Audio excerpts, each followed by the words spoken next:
Hello folks, Simon here, welcome back to the channel and another Final Fantasy VII Remake update. So this was an interview conducted by the HollywoodReporter.com recently with Yoshinori Kitase and Naoki Hamaguchi. So I'll leave a link to this down in the video description. I'm not going to read the whole thing, of course, but there's a few tidbits that I think are worth going over. Now, there's nothing major here. Obviously, Square are very much keeping Part 2 under wraps right now, as we would expect. But there's a couple of things that, at the very least, might put your minds at ease. Even if they are pretty obvious, it's nice to have that confirmation. And as far as I'm aware, a couple of these things haven't actually been confirmed up until this point with this interview. A huge thank you to everybody who supports the channel, either as patrons, YouTube members, or over at the live streams at Twitch. So yeah, big shout out to you guys, and thank you so much for your support.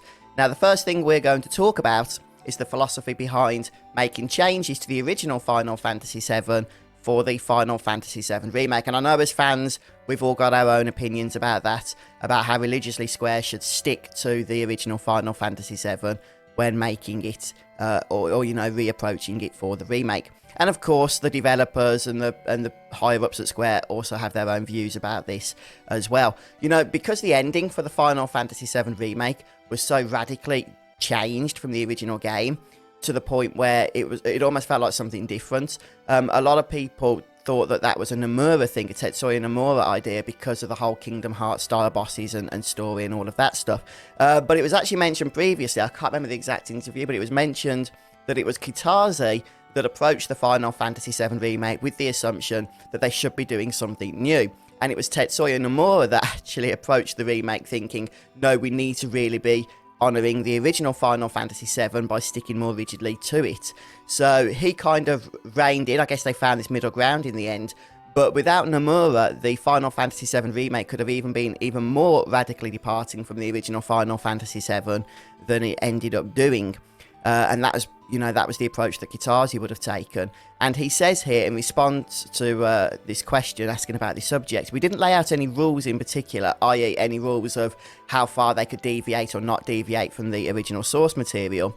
But maintaining elements that remain in the memory of fans is an understanding shared among the entire team that worked on the game. So they didn't have anything rigid, you know, in place as we cannot depart from this or we can depart from this, but they just went in with this general philosophy. I guess this is what they agreed upon in the end, that there were certain elements that they needed to maintain in the remake in order to honour it. And, you know, I'm thinking about how that's going to play going forward, especially with that big scene with Aerith. I suppose I should give a spoiler alert, even though the game's like 22 years old now, the remake has brought in a new audience. We do have that scene with Aerith's death at the end of Disc 1 of the original Final Fantasy VII, and that's a big moment, you know, that's a huge moment in Final Fantasy VII, it really, really is. Now, in my opinion, and I know some of you disagree with me on this, in my opinion, it should pretty much play out the same in the remake as it did in the original. It's such an iconic moment in the original game that I think it's very, very important that that moment is retained in the remake. Of course, I'm not a writer or a storyteller or anything, so what do I know? But from my point of view, as a fan of the original, I would be disappointed if Aerith's death was somehow retconned or didn't take place in the Final Fantasy VII Remake. As much as I love Aerith as a character, and I've always been, you know, an Aerith fan, it is just a very integral part of the story. Next up, they talk about the whole Wall Market and Honeybee Inn portion of the game and how that was quite a radical departure from the original Final Fantasy VII. I mean, it all ends with the same thing, with girls and with Cloud getting their dresses, but how they get to that point is obviously very different. And we have spoken about that before. In fact, I've done whole videos on the subject, so I'm not going to rehash that now. Feel free to check those out if you want to.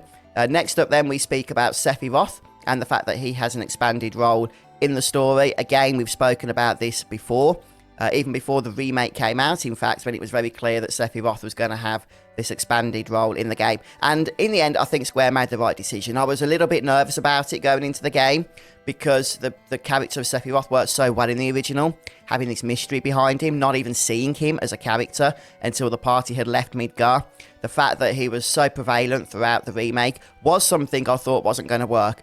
But in the context of it being a remake 22 years after the original, I can see Square's philosophy here. And yeah, I think it was probably the best choice to make. And trying to retain that mystery for a character that doesn't have any mystery, or has far less mystery for many of us now because of having played the original and knowing it so well. It just probably wouldn't have worked so well for the remake. Next up, we actually have a complete confirmation here, which I think is something that is fairly obvious, and the fact that Red 13 is definitely going to be a playable character in Part 2. Again, that sounds obvious, but you know, with the way the game ended, Part 1 ended, we just don't know where things were going to go. So, you know, just to put a few minds at ease, it is nice to get this clarification. So, yeah, he wasn't a playable character in Part 1. He was a guest party member. This is where Hamaguchi says, for those who felt disappointed about Red 13 not being playable in this installment, it would make you happy if you look forward to the next game, i.e., you'll be able to play him in Part 2. Okay, right, and we're just going to skip through the next few questions. You can read those again if you check the article link. Next up, we have another clarification here, and this has to do with the character of Roche. So Roche was kind of a character that just fizzled out for me in Final Fantasy VII Remake. He was quite prevalent in the marketing leading up to the game, and then when we played the game, he was quite prevalent in, I think it was Chapter 4, was it, if I'm not mistaken? And then he just disappeared after that. We never saw him again. But there is more to his story, and Hamaguchi confirms that he too will be continuing going forward into the Final Fantasy VII Remake project with various parts. So, yeah, if you're a fan of the character of Roche, then you can look forward to that. And if you're not a fan of the character of Roche, then something not to look forward to, I suppose. Next up, Kitase speaks about the Avalanche characters and how they have been expanded upon from the original Final Fantasy VII. You know, I was always a big fan of Jesse, Biggs and Wedge from Final Fantasy VII, so seeing their roles expanded so brilliantly in the Final Fantasy VII Remake is one of the definite positives about this game. And then finally, we talk about, or rather Kitase talks about, the music of Final Fantasy VII Remake. Now, we know that the soundtrack for the original game was composed by the legendary Nobuo Uematsu, and he's also been credited as having a role in the remake as well. And it seems now that we have, I think, a clarification as to exactly what his role was, and it seems his role was to compose the what was it? Hollow. That was it. Hollow, the theme song for the remake, which is a new arrangement, a new composition that wasn't part of the original game. And his role also included choosing who would remix the original tunes and compose the new tunes and the new tracks for the remake. But as far as I can tell, based on what Kitase is saying here, Uematsu didn't actually compose anything other than that new track, that Hollow track, and everything else was left to other composers. So those beautiful remixes that we hear in Final Fantasy VII Remake were actually composed, or put together rather, since they are original tracks from the original game, not composed, but put together by the other composers that were brought on board, but that Uematsu didn't have any involvement in that. So yeah, I mean, that makes sense, to be honest with you. Uematsu, I believe, had retired quite a long time before the Final Fantasy VII Remake came out, so the fact that he obviously cares about this project enough to come back and actually had any involvement whatsoever is, I think, just a blessing for us as fans of his work.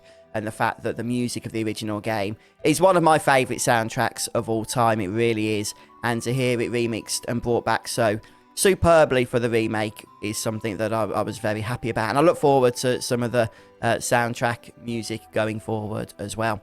But there we have it then, guys. That's the latest interview here with the Final Fantasy VII Remake team, and we're just going to have to play the waiting game now until we begin to hear information for Part 2 coming out. And one thing to note is that I believe Square are going to be making some announcements, not necessarily for FF7 Remake, but for upcoming games that they haven't mentioned by name, around the summer, like July, August, so not long now. And it's possible that we may get some hints from them or something about Final Fantasy VII Remake Part 2. So we'll have to wait and see for that. But if we do, I'll make sure to let you guys know everything about it on the channel. So please do stick around. Don't forget to stay subscribed and whack that bell notification. Well, don't whack it, you might hurt yourself, but, you know, just click it, ding it, whatever, so that you are hopefully pointed out to my videos when I post them. But thanks so much for stopping by. I hope you all have a wonderful day, and I'll see you next time. Goodbye.